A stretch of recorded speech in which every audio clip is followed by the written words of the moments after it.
शिव भोले भगवान जो होते हैं वो गांजा का सेवन करते हैं, तो क्यों ना हम भी गांजा पिए, हम भी गांजा पियेंगे, भगवान का प्रसाद है ये। उन्होंने गांजा पिया ही नहीं, शिव जी ने किसने कहा? हमने कहीं नहीं देखा है गांजा पीते शिव जी। जो भांग खाते हैं शिव जी, ये भी नहीं खाते हैं, किसने कहा ना? तो कहते हैं भांग प्रसाद होता है। हम थोड़ी हम अपने आंखों से नहीं पढ़ा, हमने कहीं का मानना क्या है? हमने पढ़ा ही नहीं कि हमने जो पढ़ा है वो जो चीज चलवाया है पिया नहीं है, अनपढ़ है वो। जिसने कहा शिव जी गांजा पीते थे, भांग खाते थे, वो समझ लो हम सोचते हैं अनपढ़ है, वो गंवार है, उसको तमीज नहीं है। भगवान ने विष पी कर लटका लिया था, तुम साले शराबे पी करके खेल झेल जाओ तो दारू के गिर जाते हो, गलत बात ये नहीं है, ये नहीं, ये ढोंग नहीं पसंद है। बाबा जी कहाँ से आए आप?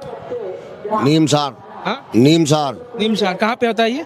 डिस्ट्रिक्ट सीतापुर से आए हैं। तो बाबा जी कब का आप आए हैं, कितने दिन हो गए आपको यहाँ? 19 तारीख को आ गए थे, 19 दिसंबर को। 19 तारीख को आ गए थे। 19 तारीख को आ गए थे। बाबा जी आप निर्वस्त्र हैं, आपको ठंड नहीं लगती है? हमें भी ठंड नहीं लगती है, बिल्कुल लगती नहीं है ठंड। हर चीज की हैबिट हो जाती है। तो कोई भी शुरू से ऐसे ही है कि अभी शुरू से है? शुरू से है, मतलब वस्त्र पहना ही नहीं है आपने अभी? आपने कब मतलब ये अध्यात्म के राह पे कब से चलना शुरू किया आपने? शुरू से चलते हैं भैया, बचपन से ही? माता पिता के परिवार में कुछ है, सब कुछ है। हाँ। अभी भी है? लोग हैं मतलब? माता है, पिता है, पिताजी डॉक्टर है। ऐसे कई लोग होते हैं, कई साधु संत होते हैं अपने माता पिता को त्याग देते हैं ना।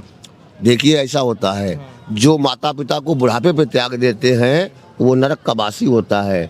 हमारे माता पिता ने ही खुशी से मुझे दान में दे दिया और खुद संपन्न है, किसी तरीका से कोई कमी नहीं है। अच्छा। अगर हम देखेंगे हमारे पिताजी कमजोर है, किसी का सहारा लेने के योग्य है तो उठा करके सेवा करेंगे, वो हमारे लिए शंकर जी हैं, पर उनका सेवा का मौका ही नहीं मिल रहा है। लेकिन बाबा जी अगर मान लीजिए कई लोग जो होते हैं जो योगी बन जाते हैं, अध्यात्म के जीवन पे चलने के लिए अपने माता पिता को त्याग देते हैं। आपने बोला मतलब वृद्धावस्था में भी कई लोग त्याग देते हैं, तो क्या ये कहाँ तक सही है, कहाँ तक गलत है? क्या मतलब अध्यात्म के जीवन पे चलने के लिए माता पिता को त्यागना उचित है? जो इंसान माता पिता को त्याग देता है उससे बड़ा कोई मूर्ख नहीं है। माँ ही बाप जो है कलयुग में सर्वप्रथम भगवान है, और जो भगवान को त्याग देता है उसको कभी संतुष्टि नहीं मिल सकती, कभी आत्मा को संतुष्टि मिल ही नहीं सकती है। सदी वो जोरू का ही गुलाम निकलेगा जो माँ बाप को त्याग रहा है। हमने कई बार प्रैक्टिकल किया इस बात का। जिन्होंने अपने माँ बाप को आश्रमों में डाल दिया, अनाथालय में डाल दिया, आखिर में वो जोरू के गुलाम निकले और उनकी संतानें ऐसी नरकों में जा रही हैं जहाँ कोई ठिकाना नहीं है। ये हमने देखा, नरक के भोगी हैं ऐसे लोग तो लवस। अभी भी आप देख ही पा रहे होंगे कि कई ऐसे युवा, आज की जो पीढ़ी है वो अपने वृद्ध माँ बाप को वृद्धाश्रम में डाल दे रही है। अंदर यहाँ चल करके देखा है, माताएं रो रही थी, उनके आंसुओं को हम सोच रहे थे, हमने आंखों से देखा है कि ऐसा होता है। बाबा जी ये हाथ में क्या पहना है आपने? ये हाथी का दांत है। हाँ? हाथी का दांत है। हाथी का दांत पहना अपने हाथ में? हाथी के दांत है, ये चांदी है, ये भी चांदी है, ये भी चांदी है, बाकी चांदी से बात करें चांदी ही है, पैर में भी सब पर चांदी है। मतलब बाबा जी आप देख सकते हैं ज्यादातर शरीर का जो हिस्सा है उन्होंने चांदी का सहारा लिया है, जो कि आप देख पा रहे होंगे कैमरे में। उन्होंने हाथ में भी चांदी पहना हुआ है और ये जो है हाथ में उनके हाथी का दांत है। तो बाबा जी हाथी का दांत कहाँ मिला आपको? ये हमारे यहाँ आसाम से आते हैं। हाँ। उनका पहले महंत जी का हाथी था, वो मरने के बाद में जब वो एंड हो गया था तो उन्होंने कटवा दिए थे, तब हमारे गुरुजी ने 5 बनवाए थे, इसमें एक हमें मिला था। अच्छा गुरुजी ने आपको दिया। आपके गुरुजी कौन थे? स्वामी रामपुरी। हाँ? रामपुरी। अभी वो कहाँ पे हैं? अभी वो समाधि ले गए, समाधि ले चुके हैं। मतलब अभी आप उन्हीं की राहों पे चलते हैं, उन्हीं की सिखाए रास्तों पे चलते हैं, पग चिन्हों पे चल रहे हैं। वो हमारे नागांव में कोतवाल थे और उनकी समाधि होने के बाद में पूरी गद्दी के संभालने वाले हम ही हैं। अच्छा। और जब एक लड़की आई थी, फॉरेनर आई थी, विदेश से आई थी, लुक्रेशिया, आप ही के पास शरण लिया था उसने, काफी वीडियो वायरल हुआ आपका साथ में, उसके साथ आपका, तो क्या कहेंगे आप उसके बारे में? देखिए वो आप लोग जो भी कहे वो कहे। हाँ। हमने सन 2024 से उसको अपनी लड़की बना करके और अपने शिष्या बना करके अपने यहाँ आमंत्रित करके बुलाता हूँ, वो आती है। अच्छा। और हमारे सनातन धर्म में जुड़ी हुई है, मतलब आपने जोड़ा है उसको सनातन धर्म में? हाँ जी। उसके बाद में अगली जो 2027 होगा, शायद अब की बार में जो भी प्लान आएगा वो उनका पूरा होगा। अच्छा। इसमें सहयोग हमारा भी होगा। 2-3-4 बच्चे हैं जिनके पास कुछ पैसे कमजोरी है, उस हिसाब से उनको भी वीजा बनवाएंगे। मतलब बुलाते हैं आप हैं उनको विदेशों से बुलाते सनातन की राह पे चलने की? सनातन यानी कि, और हो सकता है अब की बार जब वो पूरी फ्लाइट 27 में आएगी तो यहाँ पे एक ऐसा प्रोग्राम करेंगे जिससे कि शायद मेला में हमारी जीवनी में किसी ने नहीं किया होगा। कांटेक्ट कैसे होता है आपका, मतलब दूरभाष कैसे होता है उन लोगों से? ठीक बात होता है, जाकी रही भावना जैसी पर मुहूर्त भी देखी थी जैसी, जैसी आपकी निगाहें हैं ना वैसा आपको मेला देखने को मिलेगा। हमारी निगाहों में कुछ और है, आपकी निगाहों में कुछ और। आप जैसा कि आप बता रहे हैं वहाँ पे कुछ लोग इटली में ना, इटली में कुछ लोग और भी हैं जो जिनको बता रहे हैं आप कि अगर प्लेन से आएंगे 2-3 लोग आएंगे जो काफी आर्थिक रूप से कमजोर हैं तो उनका आप सहयोग करेंगे। जी करेंगे। यहाँ से जैसे कि कोई जरूरत पड़ती है, अभी एक चीज़ मंगाई थी उन्होंने दे दिया, तो पैसे भी आते हैं पैसे भी चले जाते हैं, इसमें कोई आपत्ति नहीं। पर यह है कि अब की बार में मैंने 21 लोगों की मांग की है कि 21 लोग आओ और अपने ही कॉलेज के आओ। अच्छा अच्छा। जैसे कि एक ही कॉलेज हो जिसमें स्वतः अपना टीचर बना के ले आओ, चाहे जेंट्स हो चाहे लेडीज हो।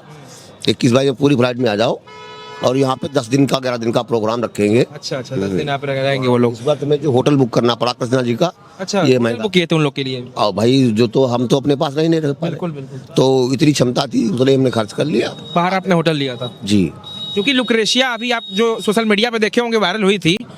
बाबा जी का कहना है कि बाबा जी ने, वो बाबा जी की शिष्या हैं और बाबा जी ने उनके रुकने का और खाने का इंतजाम यहाँ पे बाहर होटल में किया था, है ना बाबा जी? जी। तो भाई देखिए वो लड़की है हाँ। और हमारे पास यहाँ उनके तरह वो बराबर शौक नहीं करा पा रहे हैं, और किसी को क्यों मौका दें जो हमारे उंगली उठा दे। तो इसलिए हमने उनको होटल में बुक कराया था और वही रुकी। चलिए, काफी मतलब काफी अट्रैक्ट है आपकी विचारों से, वो काफी आकर्षित है आपके विचारों से। ज्यादा हिंदी सीखने के लिए बहुत चॉइस करती है। हिंदी सीखने के लिए उन्होंने काफी मतलब उनका उत्सुकता दिखा। अपनी जो कोर्स पढ़ने के बाद में हमारे भारत की हिंदी 1 घंटा कोचिंग करती है। आप कैसे समझते हैं उनके भाषाओं को, कैसे समझ सकते हैं आप, कैसे समझते हैं? अब थोड़ा सा ज्यादा मिलने से, ज्यादा बात करने से कोई न कोई बातें पकड़ कर सीख लेते हैं। इंग्लिश आती है आपको? जी आती है। हाँ? जी आती है। तो can you speak some lines in English? नहीं, इतना नहीं आती है। ऐसे नहीं आती है, मतलब बोलने में दिक्कत, समझ जाते हैं। हाँ समझ, हाँ। बाबा जी, ये गाड़ी पीछे खड़ी हुई है, सोच रहे थे आपसे एक प्रश्न करेंगे जब मिलेंगे आपसे। ये गाड़ी कहाँ से लाया आप? ये गाड़ी हमने यही प्रयागराज से खरीदी थी। प्रयागराज से खरीदी थी? जी। कब ली थी ये गाड़ी? ये एक इंसान आया हुआ था, हाँ। तो किसी कारण बस वो दुखी होकर के अपने बच्चों से अस्पताल में वो गाड़ी करा, जो भी करना चाहे कर ले, मुझे दवाई करानी है।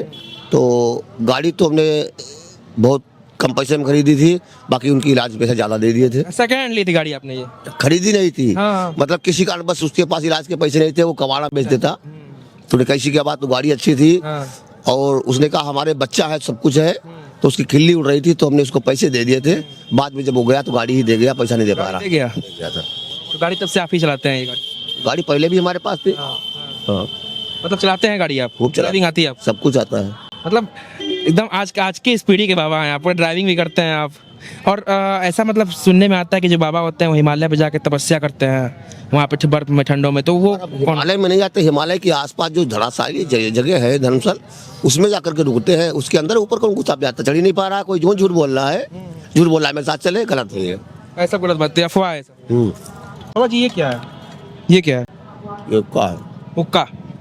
हुक्का हुक्का कहते हैं ना इसको? ये मतलब लेते हैं आप लोग? लेते। ये किस लिए लिया था? इसका मतलब जरूरत क्यों पड़ती है इसकी? इसको पीने के बाद में मनुष्य ठंडा हो जाता है, आंखें पटे बंद हो जाती हैं, और क्या है। अच्छा बाबा जी, कुछ लोग कहते हैं कि शिव भोले भगवान जो होते हैं वो गांजा का सेवन करते हैं, तो क्यों ना हम भी गांजा पिए, हम भी गांजा पियेंगे, भगवान का प्रसाद है ये। उन्होंने गांजा पिए नहीं, शिव जी ने, किसने कहा? लोग कहते हैं ऐसा ना? लोग कहते हैं तुम्हारी नाक कट गई, ना लोग कहते तुम्हारी नाक कट गई, तुम डरोगे तो देख लो अपनी। हमने कहीं नहीं देखा है गांजा पीते शिव जी। और ये जो भांग खाते हैं शिव जी, ये भी नहीं खाते हैं, किसने कहा? ना, लोग कहते हैं भांग प्रसाद होता है शिव जी। हम थोड़ी, हम अपने आंखों से नहीं पढ़ा हमने कहीं। आपका मानना क्या है? हमने पढ़ाई नहीं की, हमने जो पढ़ा है वो चीज चलवाया है, पिया नहीं है। मतलब जो लोग कहते हैं ये मतलब मूर्खता बड़ी बातें हैं उनकी। हम ये बात कैसे मूर्ख कर दें, क्योंकि उनकी सोच छोटी है।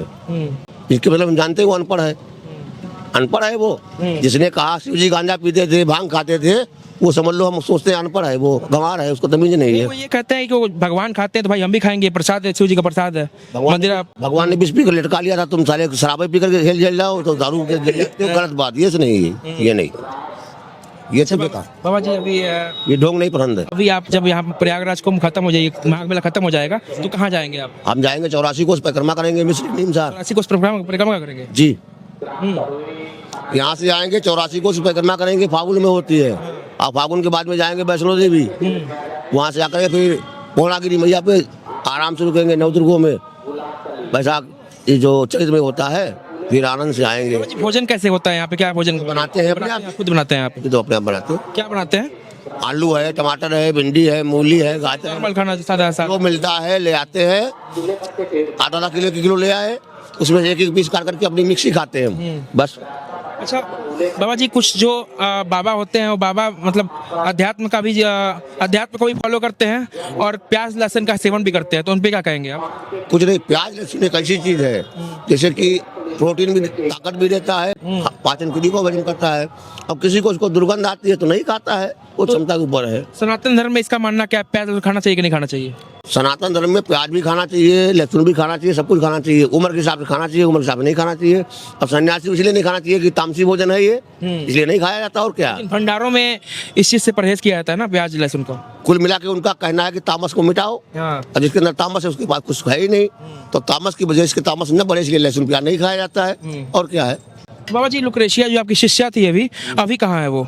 इस समय पहुंच रही है, एरोप्लेन में है। अच्छा, पहुंच इटली चली गई वो? हाँ चली गई, रास्ते चली गई। में, रास्ते में है। तो कब आखिरी मुलाकात कब की हुई थी उसने? यहाँ तो दर्शन कब लिया था? बस सुबह हुआ था। आज सुबह मतलब आपसे मिल के दर्शन लेके आपका वे गाड़ी से दर्शन करके गई है, फ्लाइट लेकर गाड़ी से गई, वहाँ छोड़ के हवाई अड्डा पे चले आए थे, बस। तो अगली बार क्या मतलब कार्यक्रम है आपका बुलाने का उन लोगों को? 27 में। 27 में हाँ, बुलाएंगे फिर से? 21 आदमी, 21 लोगों को बुलाएंगे। 21 को बुलाएंगे।